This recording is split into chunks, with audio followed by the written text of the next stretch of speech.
देश और दुनिया का सबसे तेजी से उभरता हुआ news channel rising India news 24 channel को सब्सक्राइब करें, लाइक करें और वीडियो को शेयर करें। जी, आपका स्वागत है आज की बात में राइजिंग इंडिया न्यूज 24 में। आपका सुनील झा जी, कुंभ का आयोजन है, कुंभ का मेला चल रहा है और नदी संवाद का आपका कार्यक्रम चल रहा है।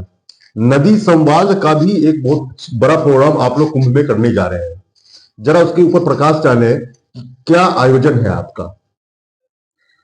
देखिए राजेश जी, नदी संवाद का हमारा कार्यक्रम इस बार कुंभ में 20 जनवरी गंगा पंडाल परेड ग्राउंड, जिसकी क्षमता 10,000 की है, हम इस बार करने जा रहे हैं। अब यह है कि नदी संवाद क्या है। तो नदी संवाद ऐसा है कि देश के अंदर जितने भी, भारत के अंदर जितनी भी नदियां हैं, वो सभी नदियों की जो स्थिति अभी मौजूदा समय में है, वो आपसे छुपा नहीं हुआ है और सब लोग जानते हैं कि नदी की स्थिति ऐसी हो गई है कि नदी अपने मूल स्वभाव में अविरल धारा के अंतर्गत प्रवाहित नहीं हो रही है। सरकार ने भी इस पे बहुत सारे बजट लगाया, लेकिन फिर भी ऐसा नहीं हो रहा है, जबकि नदी अर्थात जल, जिसको हम कहते हैं कि जल ही जीवन है, जल अर्थात पंच तत्व, जो पंच तत्व के बिना किसी जीव का सृजन अकल्पनीय है। ऐसे में भारत के बहुत अच्छे विद्वान धर्माचार्य भी आप कह सकते हैं और बुद्धिमान ज्ञानियों में अग्रगण्य और जिनको पूरा भारत वर्ष ने थिंक टैंक की उपाधि दी, श्री के.एन. गोविंदाचार्य जी को।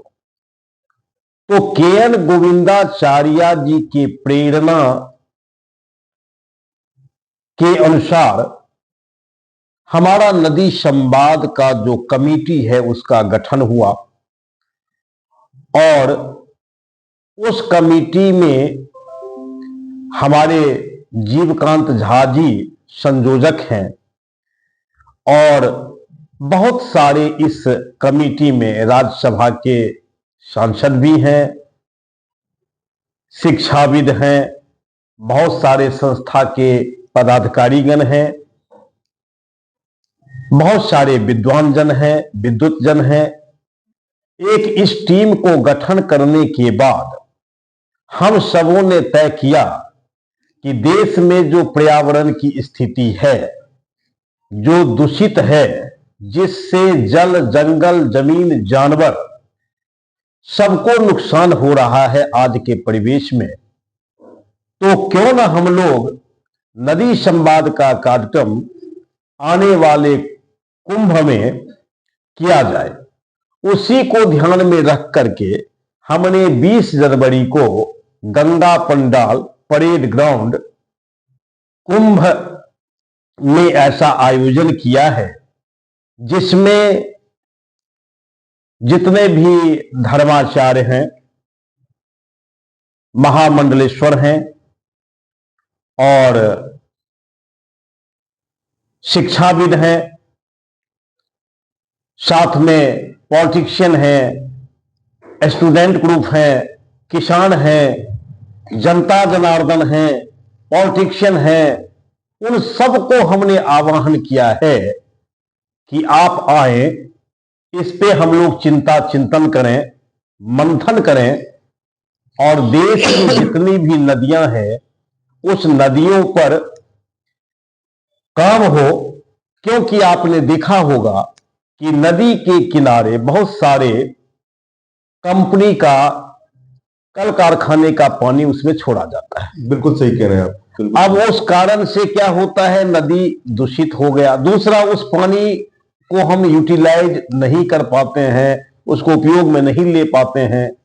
तो ऐसे में नदी के किनारे जहां पानी का बहाव, गंदा पानी का बहाव है, तो वहां पे हम लोगों का एक मानना है कि वहां पर अगर हम एसटीपी प्लांट लगाते हैं तो पानी पीने लायक भी हो जाएगा। प्लांट क्या है? एसटीपी प्लांट क्या है? एसटीपी प्लांट है पानी को शुद्ध करने का प्लांट होता है, मशीन है जिसको गंदे पानी को शुद्ध करके हम पीने लायक बनाते हैं, उसका सिंचाई लायक बनाते हैं। अच्छा, उसमें उसका बजट कोई जैसा वो प्लांट है, प्लांट के हिसाब से उसकी क्षमता के अनुसार, उपयोगिता के अनुसार उस हिसाब से बजट होता है। एक तो ऐसा करने से जितने भी गंदे नाले का पानी है तो उस पे विराम लगेगा, उसमें नहीं जाएगा। साथ में नदी को जो मूल स्वरूप में बहने का और अविरल धारा में, क्योंकि नदी की सफाई आप बहुत पैसे लगा देंगे उससे नहीं होगा, नदी की धारा को अपने सुनिश्चित दिशा में बहने दीजिए।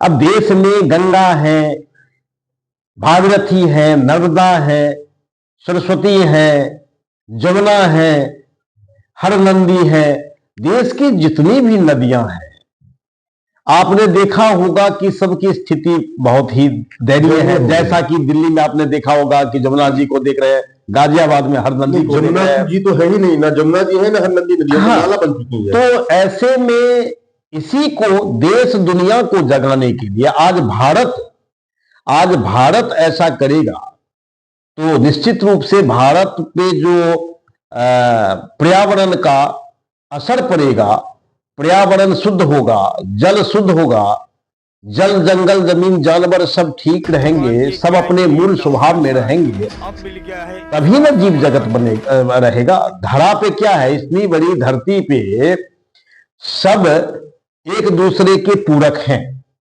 ऐसे में हमारी जो संस्था है वो संस्था ये कार्यक्रम करने को जा रही है। हमने भारत के प्रधानमंत्री आदरणीय यशस्वी प्रधानमंत्री जी को बुलाया है, निमंत्रण दिया है, गृह मंत्री को दिया है, हम मुख्यमंत्री को दिए हैं और बहुत सारे अधिकारी पदाधिकारी सबको हमने निमंत्रण दिया है।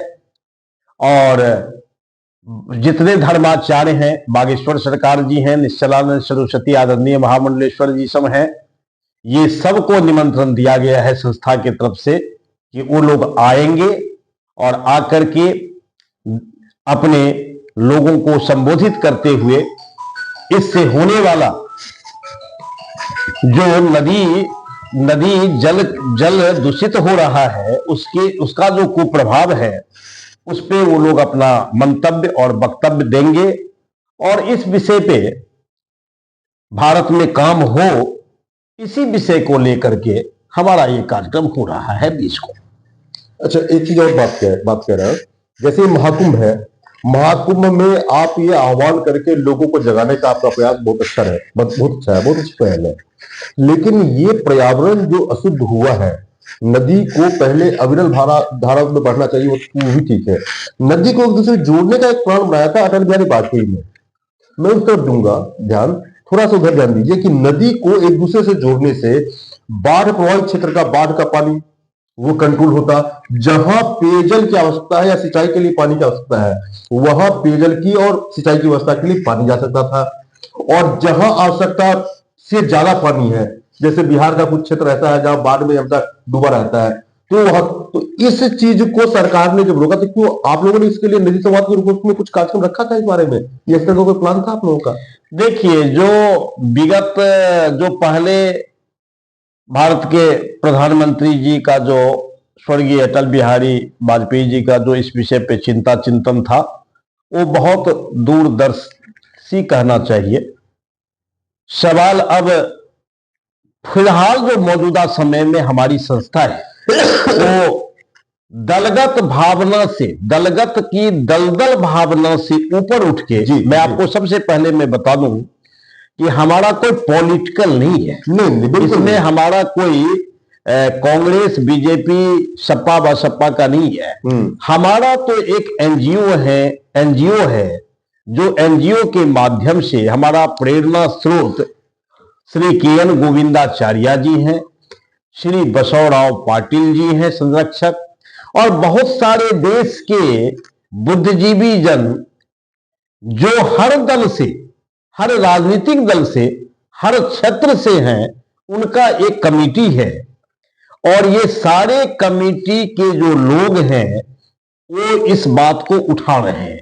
साथ में जितने धर्माचार्य हैं, जितने भी धर्माचार्य सब हैं, शंकराचार्य जी सब हैं, वो लोग इस वस्तु को उठाएंगे, इनके से होने वाले प्रभाव को बताएंगे और इस दिशा में काम हो, भारत सरकार से आग्रह करेंगे, निवेदन करेंगे कि इस दिशा में काम हो। नदी अपने मूल स्वभाव में अविरल धारा में निरंतर प्रभावित हो, और जब ऐसा होगा तो इस धरती पर जल, जंगल, जमीन, जानवर सब लाभान्वित होंगे, सब। और जब लाभान्वित होंगे तो जाहिर सी बात है, जो आज पर्यावरण ग्लोबल वार्मिंग का गाना गाया जा रहा है, तो जब तो निःशुद्ध होगा तभी तो होगा। इसके साथ एक चीज और है, नदी संवाद के कार्यक्रम को अगर अग्रसर किया जाए, इसको नदी का जो प्रवाह है, जल प्रवाह है, उसको अगर अविरल किया जाए, एसटीएफ वाला व्यवस्था आपने बताई है, इन सब में भी तो एक बहुत बड़ा रोजगार है, बहुत बड़ा व्यापार है। आपने बिल्कुल ठीक कहा, अपॉर्चुनिटी है ये। अगर आज पेयजल हमारा दूषित हो चुका है, उस पेयजल को पेयजल के लायक शुद्धिकरण करने में जो रोजगार लगेगी, जो मैन पावर लगेगी, उसमें बहुत बड़ा कारोबार है ये। देखिए, इससे बेरोजगारी की समस्या दूर होगी, इससे लोगों के स्वास्थ्य अच्छे होंगे, पर्यावरण संरक्षित होगा, इसके बाद जानवर अपने जानवरों को मिलेगा। भाई, जहां हम जंगल की कटाई छटाई करते हैं, उससे क्या होता, नुकसान होता है पर्यावरण का। चीज और है, जो हमारे नरेंद्र मोदी जी ने एक बहुत अच्छा प्लान बनाया है। पहले नाव से सामान आता जाता था, अगर नदी सही तरीके से, चौड़ी नदी पूरी तरह से अवेलेबल हो जाए, एक यातायात का साधन या ट्रांसपोर्टेशन का साधन वो भी तो हो सकता है हमारा फिर से पुनः।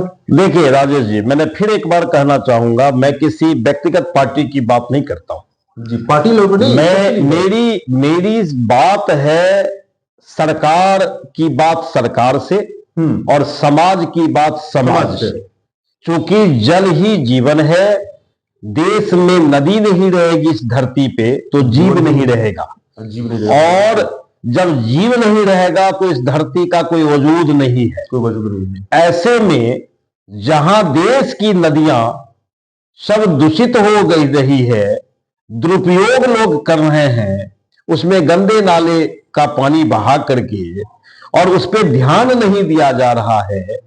और समय आपने देखा होगा कि असमय बाढ़ आ जाता है, कहीं सूखा आ जाता है, कहीं जीव जंतु, तो सारा तो ये प्रभावित उसी से सब प्रभाव होता है। ये अभी आपने क्या देखा कि प्रदूषण प्रदूषण प्रदूषण, तो प्रदूषण क्या है, वही तो है, उसी का तो प्रदूषण है।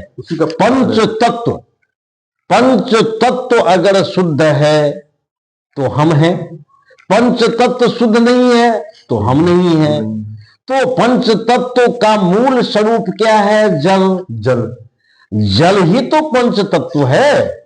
तो पंच तत्व को अगर नहीं बचाएंगे, हम मानव इस धरती पे पंच तत्व को नहीं बचाएंगे, उनके साथ पूरक होके नहीं चलेंगे, उनके बारे में चिंतन नहीं करेंगे, अपने ही बारे में बड़े बड़े शहर बनाएंगे, बड़े बड़े मकान बनाएंगे, जंगल काट देंगे, बहुत कुछ कर देंगे, तो उससे बहुत बड़ा लाभ नहीं होने वाला। सही बात। लाभ तो तभी होगा जब उनके साथ हम पूरक होके चलेंगे, उनके साथ हम उनकी भी देखेंगे, दशा दिशा पे चिंतन करेंगे, मंथन करेंगे, तभी ना जीव जगत बचेगा। बिल्कुल सही बात है। तो इसी को ध्यान में रखते हुए हमारा नदी संवाद है 20 जनवरी को, मैं फिर एक बार आपको याद दिलाता हूं कि 20 जनवरी महाकुंभ में 20 जनवरी गंगा पंडाल जिसकी क्षमता 10,000 आदमियों की है,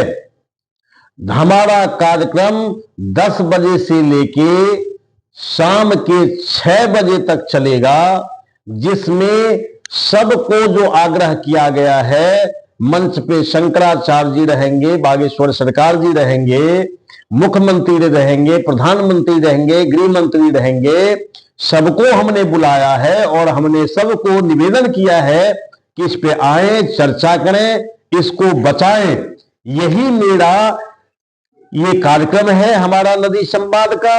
हम पूरे भारतवर्ष से, पूरे भारतवर्ष के लोग से जी हाथ जोड़ के प्रार्थना करते हैं, निवेदन करते हैं कि इन चीजों को संज्ञान में लें, इन चीजों को समझें जी और सब लोग जुड़े और ज्यादा से ज्यादा संख्या में वहां आए जी। और आकर के सरकार की बात सरकार से, समाज की बात समाज से हम करेंगे और इन आंदोलन को आगे बढ़ाते हुए देश की जितनी भी नदियां हैं उन सभी नदियों को सुचारू रूप से उस पे काम हम लोग करें और करने के बाद जल, जंगल, जमीन, जानवर को बचाने का काम करें, पर्यावरण को बचाने का काम करें, पर्यावरण को शुद्ध करें, जल को शुद्ध करें, बिजनेस, व्यापार के, रोजी रोजगार के सारे संसाधन क्रिएट हो और जब क्रिएट होगा तो देश को लाभ होगा। आपने देखा होगा कि जल हम क्या करते हैं, जमीन से जल दोहन करते हैं। अगर हमारे नदियों का, आप एक कल्पना कीजिए कि नदी के सारे जल हमें सुलभ तरीके से और शुद्ध तरीके से मिल जाता है, तो जमीन से तो हमें पानी निकालने की आवश्यकता नहीं पड़ेगी। क्या लगता है कि जमीन से पानी निकालने की आवश्यकता पड़ेगी? बिल्कुल नहीं। इतनी नदियां हैं और भारत की नदियां हमारी माँ हैं। बिल्कुल, हमारी जिस प्रकार से माँ अपने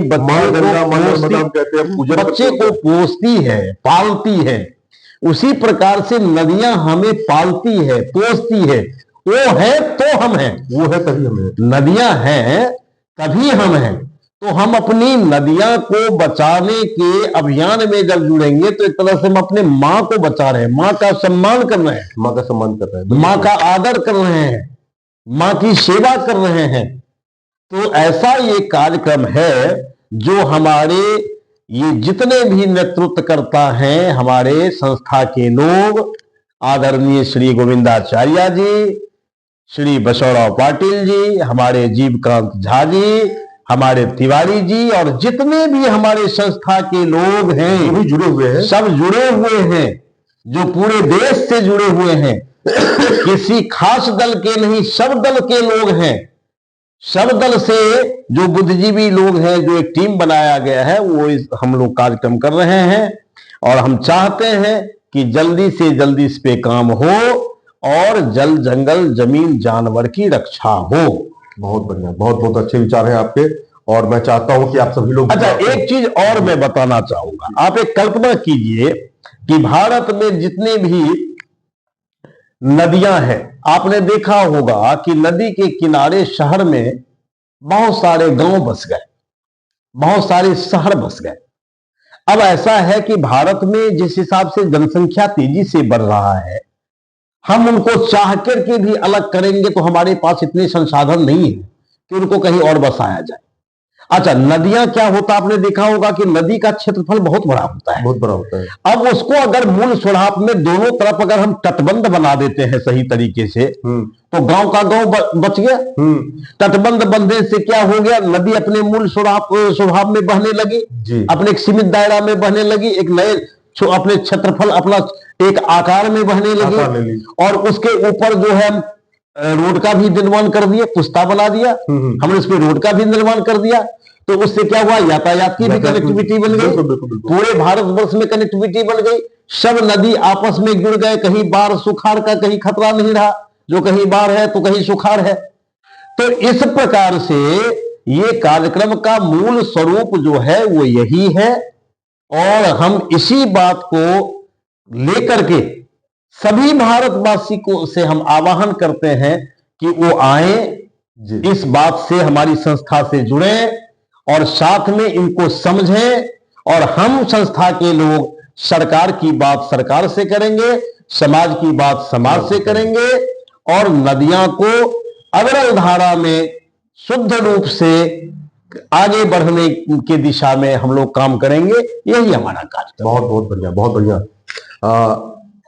राइजिंग न्यूज़ 24 में आने के लिए आपको बहुत बहुत धन्यवाद, और आपका कार्यक्रम सफल हो। हम सबका जो सहयोग होगा हम सब सहयोग करेंगे, और मैं सभी लोगों से आग्रह करूंगा कि महाकुंभ स्नान के लिए जरूर जाए, और महाकुंभ स्नान के लिए जाए तो 20 जनवरी को जो ये कार्यक्रम है उसमें जरूर शिरकत करें, उसमें जरूर भाग लें, और वहां सबके विचार सुने, अपने विचार भी दें। राजेश जी, एक बात और कहना चाहूंगा।